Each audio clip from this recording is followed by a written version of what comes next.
والصلاة والسلام على أشرف الأنبياء والمرسلين وعلى آله وصحبه أجمعين أما بعد فأعوذ بالله من الشيطان الرجيم بسم الله الرحمن الرحيم يا أيها الذين آمنوا اصبروا وصابروا ورابطوا واتقوا الله لعلكم تفلحون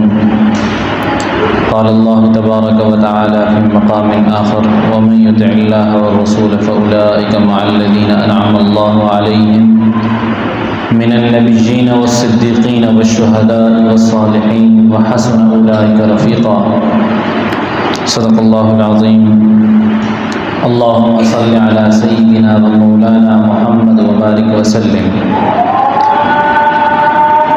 اللهم صل على محمد في أول كلامنا اللهم صل على محمد في أوسط كلامنا اللهم صل على محمد في آخر كلامنا اما بعد اللہ تعالیٰ نے انسان کی فطرت کو دنیا میں جس طرف مائل رکھا ہے اور جس کی طرف اس کا اندر چاہتا ہے اور جس سے روکنا کا اختیار اس کو دیا گیا ہے اور اس پر ہی اس کو اجر و ثواب دیا گیا ہے، جو چیزیں ہیں جن کی طرف انسان کی فطرت مائل ہوتی ہے انہیں کہتے ہیں مادی چیزیں، اور جو چیز مائل ہوتی ہے اسے نفس کہتے ہیں۔ اور پھر ان چیزوں پر صبر کرنا اور ان کو اختیار نہ کرنا اور اللہ تعالیٰ کے بتائے ہوئے احکامات پر چلنا، اس کو مجاہدہ کہتے ہیں۔ اللہ تعالیٰ نے قرآن کریم میں مختلف مواقع پر مختلف آیات کو نازل فرما کر نفس کے مجاہدوں کے مختلف طریقے بتائے، ابتدا کہاں سے کرنی ہے، درمیانہ جگہ کہاں ہے، انتہا کہاں ہے، اور اگر اس قدر مجاہدے نہ ہو سکے نامساعد حالات کی وجہ سے تو پھر کیا ہوگا، کوشش ضائع جائے گی یا کوشش کام آئے گی۔ سب باتیں اللہ تعالیٰ نے قرآن کریم میں اپنی امت کو بتا دی ہیں۔ اللہ تعالیٰ نے فرمایا یا ایھا الذین آمنوا اصبروا، ایمان والو صبر سے کام لو، وصابروا ورابطوا واتقوا اللہ لعلکم تفلحون۔ یہ اللہ تعالیٰ نے ابتدائی طور پر نفس کو روکنے کا، خواہشات پر صبر کرنے کا ایک پہلا سٹیپ بتایا کہ پہلے یہ کام کرنا ہے۔ اب جہاد نفس کا بھی ہے، اس آیت سے اس کے ایک لفظ سے ایک بات ثابت ہوتی ہے کہ جہاد میں نفس بھی ہے۔ وہ کس طرح ہے کہ اللہ تعالیٰ اس آیت میں فرماتے ہیں ورابطو۔ اب رابطو کا ظاہری معنی تو ہے سرحدوں پر پہرہ داری، رباط سے ہے، لیکن حدیث میں اس کا جو استعمال ہوا ہے تکمیل وضو اور انتظار جماعت، اس طرح کے الفاظ کے لیے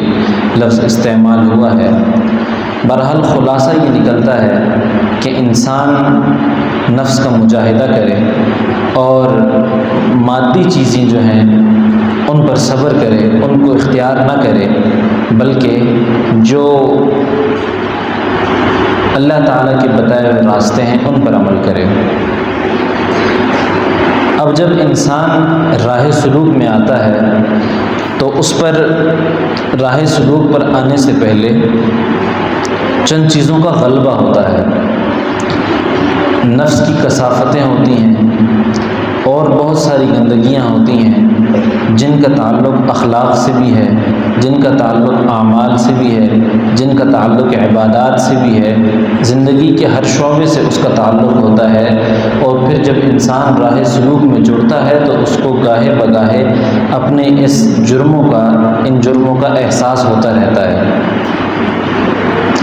اور پھر اس کا نتیجہ اللہ تعالیٰ فرماتے ہیں وَمَن يُطِعِ اللَّهَ وَالرَّسُولَ فَأُولَٰئِكَ مَعَ الَّذِينَ أَنْعَمَ اللَّهُ عَلَيْهِم مِّنَ النَّبِيِّينَ وَالصِّدِّيقِينَ وَالشُّهَدَاءِ وَالصَّالِحِينَ وَحَسُنَ أُولَٰئِكَ رَفِيقًا۔ اللہ تعالیٰ فرماتے ہیں کہ یہاں سے ایک مقام کا ہمیں اندازہ ہوتا ہے، تصوف کا مقام ہے کہ دنیا میں اللہ تعالیٰ نے فرمایا وَمَن يُطِعِ اللَّهَ وَالرَّسُولَ فَأُولَٰئِكَ مَعَ الَّذِينَ أَنْعَمَ اللَّهُ عَلَيْهِم مِّنَ النَّبِيِّينَ وَالصِّدِّيقِينَ وَالشُّهَدَاءِ، جس نے اللہ اور اس کے رسول کی اطاعت کی، فَأُولَٰئِكَ مَعَ الَّذِينَ أَنْعَمَ اللَّهُ عَلَيْهِم مِّنَ النَّبِيِّينَ، وہ نبیوں کے ساتھ ہوں گے، صدیقین کے ساتھ ہوں گے، شہداء کے ساتھ ہوں گے، بزرگوں کے ساتھ ہوں گے، نیک لوگوں کے ساتھ ہوں گے، اور اس سے اچھا ساتھ تو کوئی ہے ہی نہیں۔ اب اللہ تعالیٰ نے صرف اطاعت کرنے والوں کو، اللہ تعالیٰ کی بات ماننے والے، رسول کی بات ماننے والے، اب طالب کا درجہ دنیا میں تو ہوتا ہے، کوئی ایک کسی درجے کا طالب ہے، اس سے درجات کا ثبوت بھی انسان کو ہوتا ہے کہ اللہ تعالیٰ نے جو نبیوں کو درجہ دیا وہ صدیقین کو نہیں دیا، جو صدیقین کو دیا وہ شہداء کا، اس طرح نبیوں کا اور درجہ ہے، صدیقین کا اور درجہ ہے، شہداء کا اور درجہ ہے، صالحین کا اور درجہ ہے، سب کے اپنے اپنے درجے ہیں۔ اسی طرح جس نے اللہ اور اس کے رسول کی اطاعت کی اس کا کیا درجہ ہے؟ اب اللہ تعالیٰ فرماتے ہیں کہ جس نے اللہ اور اس کے رسول کی اطاعت کی، یعنی طالب بن گیا، صرف طالب، اس کا ترجمہ یوں ہوگا جو شخص اللہ کا طالب بن گیا، اس نے کوشش جاری رکھی۔ طالب اللہ تعالیٰ تو جانتے ہیں کہ کس کے دل میں طلب سچ طلب ہے، کس کے دل میں جھوٹ طلب ہے، یعنی میں یہاں پر ہوں، میرے دل کے معاملات اللہ کو معلوم ہیں کہ کیا میں اللہ کو پانے میں مخلص ہوں کہ نہیں۔ اب اگر ہم اللہ کو پانے میں مخلص ہوں گے تو ہم کیا کریں گے کہ ہم شعور اور ادراک سے کوئی گناہ نہیں کریں گے۔ ہم اللہ کو پانے میں مخلص ہیں کہ نہیں، ہم اپنے گریبان میں جھانکیں، اگر ہم شعور اور ادراک سے گناہ کرتے ہیں تو ہم اللہ کو پانے میں مخلص نہیں ہیں۔ اگر ہم شعور اور ادراک سے گناہ نہیں کرتے تو ہو سکتا ہے کہ اللہ تعالیٰ ہمیں کسی موقع پر طلب سچ نصیب فرما دیں، انسان اپنے بارے میں کبھی کوئی دعویٰ نہ کرے نہیں میں تو سچا طالب ہوں، یہ تو مر کر ہی پتہ لگے گا کہ دل کے اندر کیا تھا۔ بہرحال اگر کوشش جاری رہی، سچی طلب رہی، فَأُولَٰئِكَ مَعَ الَّذِينَ أَنْعَمَ اللَّهُ، تو بس کامیاب ہو گئے۔ انعم اللہ علیہم من النبیین والصدیقین والشہداء، جس کے دل میں سچی طلب تھی، اللہ اور اس کے رسول کی اطاعت کی، وہ نبیوں کے ساتھ ہے۔ قیامت کے دن اب حدیث مبارکہ میں آتا ہے کہ ہم جب انبیاء اکرام سے آپ صلی اللہ علیہ وسلم کا دیدار، اللہ تعالیٰ ہم سب کو جنت میں نصیب فرمائے، اگر ہمیں آپ صلی اللہ علیہ وسلم کا دیدار جنت میں نصیب ہوتا ہے تو ہمارا درجہ تو ظاہر ہے نبیوں سے بہت کم ہے، تو اب ہمیں آپ صلی اللہ علیہ وسلم کا جب دیدار نصیب ہوگا، ایسے تو نہیں ہو سکتا نعوذ باللہ کہ نبی کریم صلی اللہ علیہ وسلم اپنے درجے سے نیچے آئیں گے، بلکہ ہمیں ہی اس درجے تک جانا پڑے گا آپ صلی اللہ علیہ وسلم کا دیدار کرنے کے لیے۔ تو یہی وَمَن يُطِعِ اللَّهَ وَالرَّسُولَ، اللہ اور اس کے رسول کی ماننے والے نبی کے ساتھ ہو جائیں گے، کیونکہ اللہ نے جن پر انعام کیا ہے ہمیں ان کے برابر کا درجہ نہیں ملے گا۔ اب شیخ کے تابع ہو کر، کسی کی حقیقت کے تابع ہو کر ہمیں وہ درجہ ملے گا۔ اب دنیا میں 1400 سالہ تاریخ اور اس سے پہلے بھی ایک تو وہ گمراہ لوگ تھے کہ جو اسلام مخالف لوگ تھے، جنہوں نے ضد کی بنا پر ایک فرقے کو ایجاد کیا، لیکن اس تاریخ میں آپ کو کتنے سارے ایسے لوگ ملیں گے جو سیدھے راستے پر گئے تھے لیکن وہاں سے گمراہ ہو گئے۔ اب جو تصوف کا ایک طریقہ ہے، جب اس سے یہ طریقہ ہے تو اس میں بھی کئی سارے ایسے لوگ ہمیں نظر آتے ہیں کہ جن کی روش، جن کا طریقہ گمراہانہ تھا اور وہ گمراہ طریقے پر چل رہے تھے، لیکن بظاہر ان پر ایسے حالات تھے کہ لوگ ان سے متاثر ہو جاتے تھے۔ اب بات یہاں یہ نہیں تھی، یہاں یہ تھی کہ بعض اوقات اللہ تعالیٰ کسی پر کشفاً کچھ چیزیں ظاہر کر دیتے ہیں۔ اب جیسے ایک ولی کے بارے میں آتا ہے کہ ان پر اللہ تعالیٰ نے سابقہ صحائف کھولے، انبیاء کے صحائف کو کھولا اور بہت چیزیں ان پر ظاہر ہوئیں، ان کے دل میں یہ بات آ گئی کہ میرا درجہ ہو سکتا ہے کسی صحابی سے زیادہ ہو۔ اب جب ان کا انتقال ہوا، کسی مرید نے خواب میں دیکھا، شیخ کہا حضرت آپ تو اتنے پائے کے بزرگ تھے، آپ پر تو اللہ نے صحائف کو اتارا۔ کہا کہ اللہ نے میرا مقام عام آدمی کی طرح اس لیے کیا کہ جب اللہ تعالیٰ جب مجھ پر اتنی کشف و کرامات کا ظہور ہوا تو میں نے سمجھا کیا پتہ کسی ولی کا مقام صحابی سے زیادہ نہ ہو، اس وجہ سے میرے ساتھ یہ حالت ہو گئی کہ میں ایک عام آدمی کی طرح ہو گیا۔ اب جب کسی یہاں پر بات سمجھنے کی یہ ہے کہ جب کسی پر کشف و کرامات کا ظہور ہو جاتا ہے یا کوئی اس کو ایسی چیزیں نظر آنے لگ جاتی ہیں کہ وہ اپنے آپ کو بڑے لوگوں کے ساتھ دیکھتا ہے۔ اب کتنے ہی شیوخ کے کامل مرید، سچا تعلق رکھنے والے، صحیح تعلق رکھنے والے، لیکن وہ کشف و کرامات میں کہیں اپنے آپ کو شیخ کے برابر دیکھتے ہیں، حالات میں شیخ کے برابر دیکھتے ہیں یا شیخ سے اوپر دیکھتے ہیں اپنے آپ کو، تو ان کو ایسے لگتا ہے کہ اس سے تو ہمیں کوئی فائدہ نہیں ہو رہا، ہم تو ان کے برابر ہیں۔ حالانکہ یہاں پر چوک کھانے کا وقت ہوتا ہے، بلکہ ان کو جو یہ حقیقت نصیب ہوتی ہے وہ شیخ کی حقیقت کے تابع ہو کر نصیب ہوتی ہے۔ جیسے جنت میں ہمیں انبیاء کے ساتھ بیٹھنے کا موقع ملے گا انشاءاللہ، وہ انبیاء کی، صالحین کی، شہداء کے تابع ہو کر، ان کی حقیقت کے تابع ہو کر ملے گا، ان کے ساتھ جڑے رہنے سے ملے گا۔ تو یہ تو درمیان میں ایک بات کر دی، تو ہمیں یہ معلوم ہونا چاہیے کہ اگر کبھی بھی اللہ تعالیٰ کوئی مقام کسی بزرگ سے اونچا دے دے تو اس کو انسان اپنا کمال نہ سمجھے بلکہ ان کا کمال سمجھے کہ ان کے تابع ہو کر اللہ نے مجھے یہ چیز عنایت کی ہے۔ اور جیسے اللہ تعالیٰ جنت میں انبیاء کے ساتھ، صالحین کے ساتھ، شہداء کے ساتھ، صدیقین کے ساتھ اپنے نیک بندوں کو رکھے گا جو صرف اطاعت کرنے والے ہوں گے۔ جب طلب سچی ہوگی تو اللہ تعالیٰ ان انعامات سے نوازیں گے۔ اب جب اللہ تعالیٰ تابع ہو کر انسان کو دیتے ہیں تو یہاں سے ہم اپنی بات کی طرف آتے ہیں کہ جو مقصد کیا ہے۔ اب اس سے یہ معلوم ہوتا ہے کہ یہ تمام چیزیں، یہ تمام انعامات جو انسان کو حاصل ہوتے ہیں وہ کیسے حاصل ہوتے ہیں؟ وہ حاصل ہوتے ہیں صحبت سے۔ یہ آیت بتا رہی ہے کہ صحبت سے ہمیں یہ چیزیں حاصل ہوں گی۔ تو جب صحبت ہوگی، صحبت، تو اس حقیقت کی، شیخ کی حقیقت کی، کسی بزرگ کی حقیقت کا پرتاؤ جب اس انسان پر، اس سچے طالب پر پڑے گا، اور اس شیخ پر جو پرتاؤ بذریعہ رحمت،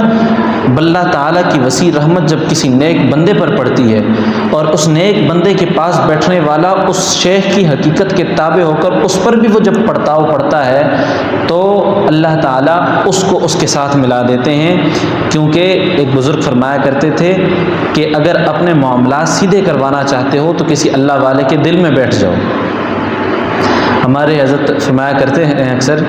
کہ اسی حوالے سے ایک مزید آسان بات کہ جب آپ کسی جگہ بیٹھیں، مراقبے کے لیے بیٹھیں، اور تصوف کا بھی یہی اصول ہے کہ جب کسی جگہ مراقبے کے لیے بیٹھیں، عام جگہ بیٹھیں یا شیخ کے پاس بالخصوص بیٹھیں یا کسی بزرگ کے پاس بیٹھیں، تو اس وقت اپنا ذکر اور مراقبہ، اس وقت انسان کی کیفیت کیا ہو، وہ خود انسان مراقبہ نہ کرے بلکہ یہ تصور کرے کہ شیخ کے دل پر جو اللہ تعالیٰ رحمت کا نزول فرما رہے ہیں، اس رحمت کا کچھ حصہ مجھے بھی مل رہا ہے، اس رحمت کی برکت سے میرا دل اللہ اللہ اللہ کر رہا ہے۔ یہ ہے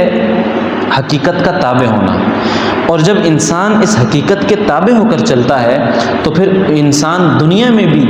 ان کے ساتھ رہتا ہے اور آخرت میں بھی۔ جیسے اللہ تعالیٰ فرماتے ہیں الحقنا بہم ذریتہم وما التناہم من عملہم من شیء۔ اللہ تعالیٰ فرماتے ہیں قیامت والے دن ہم والذین آمنوا واتبعتہم ذریتہم، ایمان والے اور جنہوں نے ان کی پیروی کی، الحقنا بہم ذریتہم، مفسرین اکرام فرماتے ہیں ایک تو اس میں وہ اولاد بھی شامل ہے جو نیک ہوگی، اور دوسرا وہ کوئی آدمی اللہ والے ہیں، نیک ہیں، ان کے ساتھ کسی آدمی کا تعلق تھا، کوئی ان کے ساتھ ربط رکھتا تھا، تو قیامت والے، اور ان کو ان سے محبت تھی، اب قیامت والے دن اللہ تعالیٰ فرمائیں گے الحقنا بہم ذریتہم، یہ بھی ان کی ایک ذریت شمار ہوں گے۔ اب ذریت، مرید ذریت کی طرح ہوتے ہیں کہ تعلق رکھنے والے ذریت کی طرح ہوتے ہیں۔ اب تو الحقنا بہم ذریتہم، تو ان ذریت کو اللہ تعالیٰ قیامت والے دن ان کے ساتھ ملا دیں گے۔ وما التناہم من عملہم من شیء، اگرچہ شیخ کا مقام بہت زیادہ ہے اور مرید کا مقام درجہ بہت کم ہے، اللہ تعالیٰ فرماتے ہیں کہ ہم ملا بھی دیں گے، لیکن شیخ سے اور بڑے سے، بزرگ سے، اور جن کے والد سے کوئی بھی بڑا تھا اس سے اس کا ٹیکس بھی نہیں لیں گے۔ یہ بھی نہیں کہیں گے کہ ہم نے آپ کے دوست کو آپ کے ساتھ ملایا تو آپ کے عمل میں ہم کمی کر دیتے ہیں، نہیں، بلکہ آپ کے اعمال اور آپ کے جو کردار ہیں یہ بھی اپنی جگہ رہیں گے، بلکہ مزید اعزاز ہی دیا جائے گا کہ آپ جن سے محبت کرتے تھے ان کو بھی آپ کے ساتھ جوڑ دیتے ہیں ہم۔ تو اسی طرح انسان اگر دنیا میں اللہ والوں کے دل میں، بزرگوں کے دل میں بیٹھ جائے گا تو قیامت والے دن اللہ تعالیٰ اگر بروز حشر جنت میں داخل ہوتے اپنے کسی اللہ والے کے دل میں دیکھیں گے کہ اس سے، اس شخص سے محبت ہے، تو اللہ تعالیٰ اسی کو اس کے ساتھ جنت میں داخل کر دیں گے۔ الحقنا بہم ذریتہم، لیکن انسان کو واتبعتہم کا خیال کرنا چاہیے، کم از کم انسان پیروی کرتا ہو، اس کے خیال رکھتا ہو، جن چیزوں پر وہ چلا ہو وہ چلے۔ اب ایمان کی حالت ہوتی ہے اور بہت سارے معاملات ہوتے ہیں، انسان کوشش کرتا ہے کہ اعمال کرتا رہتا ہے، گناہ ہوتے رہتے ہیں، انسان ہے، معصوم عن الخطا تو نہیں ہے، وہ تو انبیاء تھے۔ انسان کبھی کسی ایک کام توبہ کرتا ہے، پھر گناہ ہو جاتا ہے، پھر توبہ کرتا ہے، پھر گناہ ہو جاتا ہے۔ اس طرح انسان جو ہے اللہ تعالیٰ کی طرف راغب ہوتا رہتا ہے، بس سچی طلب لگی رہتی ہے۔ جیسے حضرت امت رحمہ اللہ فرماتے تھے کہ ان سے کسی آدمی نے پوچھا حضرت میں نماز پڑھتا ہوں تو مجھے بڑی دقت ہوتی ہے کہ میری نماز قبول بھی ہوئی ہوگی نہیں، یہ نہیں ہوگی، میں وساوس آتے ہیں، خیال آتے ہیں، میں اس میں کیا کروں؟ تو حضرت تھانوی رحمہ اللہ فرماتے ہیں ہماری نمازیں کہاں انبیاء کی نمازوں کی طرح، ہماری نمازیں کہاں صحابہ کی نمازوں کی طرح، لیکن بس پڑھتے رہا کریں، اللہ تعالیٰ ایسی ہماری ٹوٹی پھوٹی نمازوں کو بھی قبول ہی فرما لیں گے۔ تو اسی طرح اس کے ضمن میں ایک بات کہ وساوس اور خیالات جو انسان کے دل میں بعض اوقات آتے رہتے ہیں، اس راستے میں چلنے والوں پر وساوس اور خیالات کا بہت غلبہ رہتا ہے۔ اہل سلوک کو یہ بات تو اپنے ذہن میں جما دینی چاہیے کہ سلوک میں آنے کے بعد وساوس ختم نہیں ہوتے بلکہ وساوس بڑھتے ہیں۔ ان وساوس کا مقابلہ جو ہوتا ہے اس کو مجاہدہ کہتے ہیں۔ انسان ظاہری اور مادی چیزوں سے بھی رک جاتا ہے، یہ بھی مجاہدہ آسان ہو جاتا ہے، لیکن وساوس کا مقابلہ اور اپنے آپ کے اندر تکبر نہ لانا، یہ چیزیں جو ہوتی ہیں یہ زیادہ بڑی ہوتی ہیں۔ انسان کے اندر بعض اوقات بزرگی کا غلبہ ہو جاتا ہے، بزرگی کا غلبہ جب ہوتا ہے پھر وہ بذات خود ایک بڑا فتنہ کھڑا ہو جاتا ہے۔ یعنی گناہوں سے بچنا وہ تو انسان سمجھتا ہے میں آسان ہو چکا ہے، لیکن جو اندر کا گناہ ہوتا ہے پھر انسان کے لیے یہ مشکل ہو جاتا ہے۔ تو انسان کو یہ کوشش کرنی چاہیے کہ وساوس اور خیالات، اگر اس طرح کے خیالات کسی سالک کو آتے ہیں تو وہ ان کا مقابلہ کرے۔ مقابلہ کس طرح کرے؟ کہ ذکر سے کرے، یا الذین آمنوا اصبروا وصابروا ورابطوا واتقوا اللہ لعلکم تفلحون، اللہ سے ڈرتے رہے اور ان کا مقابلہ کرتا رہے۔ ذکر جو ہوتا ہے، ذکر الہی، وہ انسان کے اندر سے ان کثافتوں کو، ان وسوسوں کو، ان خیالات کو دور کرتا رہتا ہے اور انسان کے اندر سے اس وساوس کا غلبہ دور ختم ہوتا ہے آہستہ آہستہ، اور ذکر انسان کے دل کے اندر نورانیت پیدا کر دیتا ہے، اور پھر یہ نورانیت جو ہوتی ہے انسان کو سچا طالب بناتی ہے، اللہ تعالیٰ کی طرف لے جاتی ہے۔ تو مقصود جو ہے تصوف کا نہ وہ کشف و کرامات ہیں، نہ دنیا پہ اپنی بزرگی کو ظاہر کرنا ہے، نہ ایسے ہے کہ فلاں مل جائے، فلاں چیز مل جائے، فلاں چیز مل جائے۔ مقصود یہ نہیں ہے۔ انسان کے دل میں دشمن سے لڑنے کی خواہش، سب سے بڑا دشمن شیطان، دشمن سے لڑنے کی انسان کے اندر سچی طلب، نفس سے لڑنے کی سچی طلب، نفس کی خواہشوں کو اختیار بھی کر رہا ہے اور اللہ تعالیٰ سے یہ بھی کہہ رہا ہے کہ یا اللہ میں سالک بننا چاہتا ہوں، لیکن نفس کی خواہشوں کو اختیار نہ کرے۔ اگر بعض اوقات ہو جاتے ہیں کام، لیکن کوشش یہ رہے کہ نفس کی بات نہ مانی جائے اور کوشش میں لگا رہے اور نفس کو اپنا دشمن سمجھے، حقیقی دشمن سمجھے، کیونکہ جب انسان نفس کو حقیقی دشمن سمجھے گا تو اللہ تعالیٰ فرماتے ہیں واللہ اعلم باعدائکم، اللہ تعالیٰ تمہارے دشمنوں کو خوب جاننے والے ہیں۔ تو جب انسان اپنے دل کے اندر یہ بات پکی ٹھکی کر لے کہ نفس میرا دشمن ہے، یہ نفسی خواہشات میری دشمن ہیں، یہ مادی چیزیں میری دشمن ہیں، جب انسان ان کا تصور اپنے دل میں بٹھا لے گا تو اللہ تعالیٰ کو پتہ لگ جائے گا کہ یہ بندہ اس کا دشمن ہے۔ تو جب اللہ تعالیٰ کہہ رہے ہیں کہ واللہ اعلم باعدائکم، میں تمہارے دشمنوں کو خوب جانتا ہوں، وکفیٰ باللہ ولیٰ وکفیٰ باللہ نصیرا، تم اپنی جنگ جاری رکھو، دشمنوں کو میں اکیلا کافی ہوں۔ تو انسان اپنی جنگ جاری رکھے، دشمنوں کو اللہ تعالیٰ کافی ہیں، اللہ تعالیٰ کارساز ہیں، اللہ تعالیٰ دشمنوں سے انتقام لینے والے ہیں۔ تو نفس کی خواہشات اور وساوس کا غلبہ، یہ تمام چیزیں ان سب باتوں کا حصہ ہیں۔ اگر انسان ان کو اختیار کرنے سے، نفسی خواہشات کو، مادی چیزوں سے بچتا رہے گا تو اللہ تعالیٰ اس پر کافی رحم و کرم کا معاملہ فرمائیں گے۔ اور اسی طرح انسان کو آخری کام ایک تو یہ ہے کہ تین باتیں ہیں۔ پہلی بات یہ ہے خلاصتاً کہ انسان ایک تو اپنے نفس کو اپنا دشمن سمجھے، یہ ایک محض ایک بات نہیں ہے، اس کی حقیقت انسان کو اگر سوچے تو دن بدن نصیب ہو سکتی ہے کہ نفس کو اپنا دشمن سے، میں زبان سے کہوں کہ نفس میرا دشمن ہے، لیکن اندر سے میں نفس کی خواہشات پر عمل کرتا ہوں، تو یہ بات میری ہیج ہے۔ نفس کو پہلا سٹیپ یہ ہے کہ انسان نفس کو اپنا دشمن سمجھے۔ دوسرا یہ ہے کہ اس کے خلاف جو کارروائی ہے وہ کارروائی ہو ذکر کے ذریعے سے، صحبت کے ذریعے سے۔ صحبت کو اختیار کرنے کے بعد ذکر، اللہ تعالیٰ کا ذکر جو ہے وہ نورانیت پیدا کرتا ہے، اور جہاں پر نورانیت ہوتی ہے، جب قلب کے اندر نورانیت ہوگی، اب ذکر ایک تو نورانیت پیدا کرتا ہے، ظلمت کو ختم کرتا ہے۔ اور ایک بات یاد رکھیں کہ شیطان اور نفس زیادہ خطرناک ہے شیطان سے، لیکن جب نفس اور شیطان دونوں مل جاتے ہیں تو یہ تو انتہائی خطرناک ہو جاتے ہیں۔ لیکن شیطان اور نفس جو جڑ پکڑتا ہے وہ پکڑتا ہے، اگر قلب کے اندر ہلکی سی بھی ظلمت ہوگی، خواہ کسی بھی درجے میں ہو، تو شیطان اس ظلمت پر بیٹھ جاتا ہے اور پھر وہاں ڈیرے ڈال دیتا ہے۔ تو اگر قلب کے اندر نورانیت پیدا، جب نفس کو دشمن سمجھے گا اور دشمن کے خلاف کارروائی کرے گا ذکر کے ذریعے سے، اور اس سے قلب کے اندر نورانیت پیدا ہوگی، شیطان کو ڈیرے ڈالنے کا راستہ نہیں ملے گا۔ یہ تو انسان کی تھی اپنی کوشش اختیاری۔ اب یہ ہے کہ تیسرا کام ہے، وہ تو اللہ نہیں کرنا ہے، تیسرا کام یہ ہے دعا مانگنا،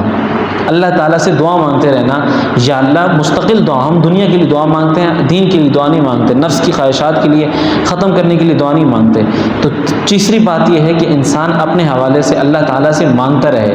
ذکر کرتے ہوئے تنہائی میں کبھی آنسو بہہ پڑے اس نیت سے کہ یا اللہ مجھ سے ذکر نہیں ہو رہا، میں ذکر میں غفلت ہو رہی ہے، غفلت محسوس کر رہا ہوں، تو اللہ تعالیٰ اس کو مزید نورانیت عطا کریں گے۔ اب دعا مانگنی چاہیے۔ دعا مانگنے سے پہلے انسان کے دل میں تین باتیں ہونی چاہیے کہ دعا مانگنے والے کو اللہ تعالیٰ تین چیزیں عطا کرتے ہیں، یا تو دعا مانگی بےعینی وہی چیز عطا ہوگی، بےعینی اگر وہ چیز عطا نہ ہو تو اللہ تعالیٰ دعا کے ذریعے سے کسی مصیبت کو ٹال دیتے ہیں، اگر یہ بھی نہ ہو تو اللہ تعالیٰ جنت میں اس کو اچھا نعم البدل، اچھا اجر اس دعا کے بدلے عطا کریں گے، کیونکہ دعا مخ العبادہ، دعا تو عبادت کا مغز ہے، دعا اچھی عبادت ہے، تو اس عبادت کو بھی انسان اختیار کرے، اللہ تعالیٰ کافی آسانی کا معاملہ فرما دیتے ہیں انسان کے ساتھ۔ تو یہ تمام چیزیں خلاصتاً مختصراً اہل سالک کے لیے، اہل سلوک کے لیے یہ بہت ضروری ہوتی ہیں۔ اللہ تعالیٰ مجھے اور ہم سب کو اس پر عمل کرنے کی توفیق عطا فرمائے۔ وآخر دعوانا الحمدللہ رب العالمین۔